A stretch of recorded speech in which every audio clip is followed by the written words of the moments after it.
மாட்டார். ஏன்னா அவர் நம்மளை ஒருபோதும் கைவிடாத தேவனா இருக்கிறார். உங்க கூட இருக்கிறவங்கள உங்களை கைவிட்டுருக்கலாம், எல்லாரும் உங்களை கைவிட்டுருக்கலாம்.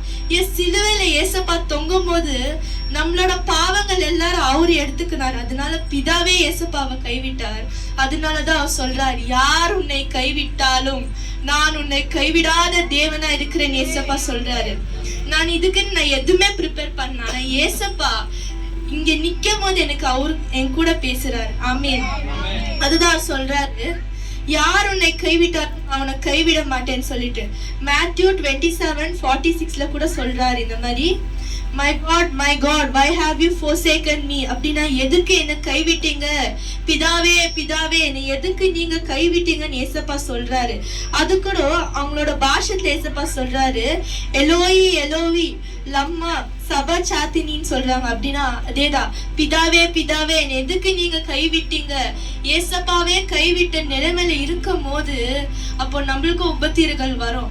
ஆமேன். ஏசப்பாக்கே உபத்திரங்கள் வரும்போது அவர் என்ன சொன்னாரு, நான் இந்த உலகத்தை ஜெயித்தேன் ஏசப்பா சொல்றாரு. ஆமேன்.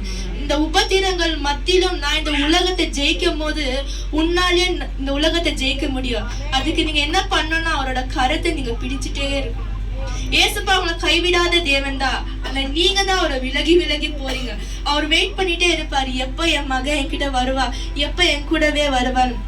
நீங்க நினைக்கலாம் என் லைஃப்ல எனக்கு நிறைய கஷ்டம், இது எதுக்கு ஏசப்பா எனக்கு கொடுக்குறாருன்னு.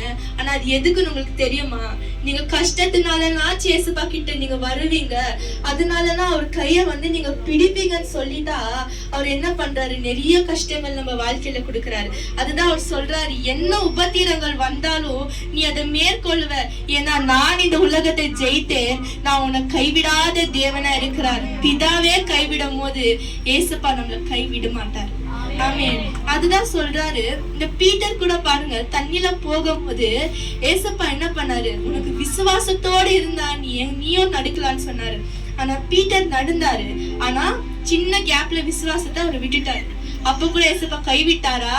இல்ல, நீ எங்க நடந்தாலும் உன் கைய நான் விட மாட்டேன் ஏசப்பா சொல்றாரு.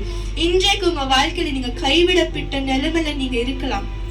நீங்க கைவிட்டு போன நிலைமையில யார் சப்போர்ட்டும் இல்லாம, என் கூட யாருமே இல்லையே, ஐயோ வைஃப் என் கூட இல்லையே, ஹஸ்பண்ட் என் கூட இல்லையே, ஃப்ரெண்ட்ஸ் என் கூட இல்லையே, நான் நேசித்தவங்க என் கூடவே இல்லையே.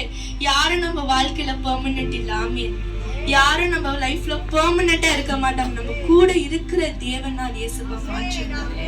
பிசாசு சொல்லுவா, நீ விழுந்துட்டியே, நீ விழுந்துட்டியே. நீங்க சொல்லுங்க, நான் ஏசப்பா ஒரு பாதத்துல நான் விழுந்திருக்கிறேன். ஒரு நாள் தேவன் என்னை மேல உயர்த்தி வைக்குவார், ஏன்னா அவர் கைய நான் பிடிச்சுக்கிட்டே இருக்கிறேன்னு சொல்லிட்டு. ஆமேன். அவர் நம்ம கைய பிடிக்கும் போது நம்மளுக்கு எந்த பயமும் இல்லை. அதுதான் தாவீது சொல்றாங்க, என்னன்னா அந்த யுத்தத்துக்கு நான் போகும்போது எனக்கு பயமா இருந்துச்சு. அவர் உண்மை சொல்றாரு, எனக்கு பயமா தான் இருந்துச்சு. என் பக்கத்துல யாருமே இல்லை, என்கிட்ட கத்தி இல்ல, ஷீல்டு இல்ல, எதுவுமே இல்ல ஃபைட் பண்றதுக்கு. ஆனா அவர் என்ன சொன்னாரு, I found strength in God. அப்படின்னா என்ன, ஏசப்பா கிட்ட நான் பெலத்தை நானு கண்டுபிடிச்சேன்னு சொல்றாரு.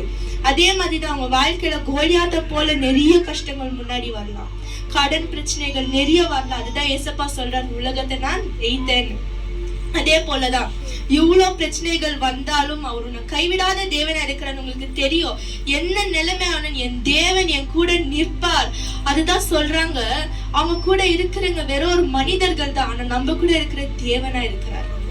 உண்மை உள்ள தேவனா இருக்கிறார், கைவிடாத தேவனா இருக்கிறார். நமக்காக பிதா கிட்ட பரிந்து பேசுகிற தேவனா இருக்கிறார். நம்ம பண்ற ஒரு தப்புங்களும் ஏசப்பா என்ன பண்றாரு தெரியுமா, பிதா கிட்ட போய் கெஞ்சுறாரு, இவங்க பண்ணிட்டாங்க மன்னிங்க, திரும்ப பண்ண மாட்டாங்கன்னு சொல்லி. ஆனா நம்ம ஒரு வாட்டி பண்ணும் போதும் ஏசப்பாவை அடிக்கிறோம். ஆமென். சரி, நம்ம ஏசப்பா என்ன சொல்றாருன்னா, நான் உன்னை கைவிட மாட்டேன், இன்னைக்கு இல்லை எப்பவுமே நான் உன்னை கைவிட மாட்டேன். நீ கைவிட்டுட்ட, நீ ஏன் நினைக்கிற நான் கூட தான் இருக்கிறேன், நான் பக்கத்துல தான் இருக்கிறேன், நீ தான் என்னை பார்க்க மாட்டேங்கிற அதுன்னு ஏசப்பா சொல்றாரு. அவரோட அன்பு முன்னாடி எந்த அன்பும் இல்லைங்க. ஏசப்பா உண்மை உள்ள தேவன். அதுதான் இன்னைக்கு ஏசப்பா இந்த 7 வார்த்தையில இந்த 4வது வார்த்தை என்கிட்ட சொல்ல வச்சிருக்கிறாரு, நான் உன்னை ஒருபோதும் கைவிடாத தேவனா இருக்கிறேன்.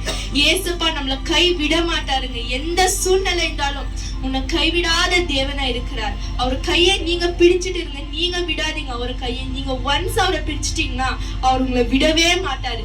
எந்த சூழ்நிலை இருந்தாலும் அவர் உங்களை விடாத தேவனா இருக்கிறாரு. இந்த நேரத்துல இப்ப ஏசப்பா இவ்வளவு நேரம் உங்க கூட பேசியதுக்காக நன்றி அப்பா. இந்த நாளுக்காக நன்றி ஏசப்பா. அப்பா இவ்வளவு நேரம் அப்பா ஏசப்பா நீங்க கைவிடாத தேவனே நீங்க சொல்லி அவங்களுக்கு புரிய வச்சதுக்காக நன்றி அப்பா. அப்பா இவ்வளவு நேரம் அவங்க கூட என்ன பேசி நீங்க இடைப்பெற்றதுக்காக நன்றி அப்பா. In Jesus precious name I pray. Amen.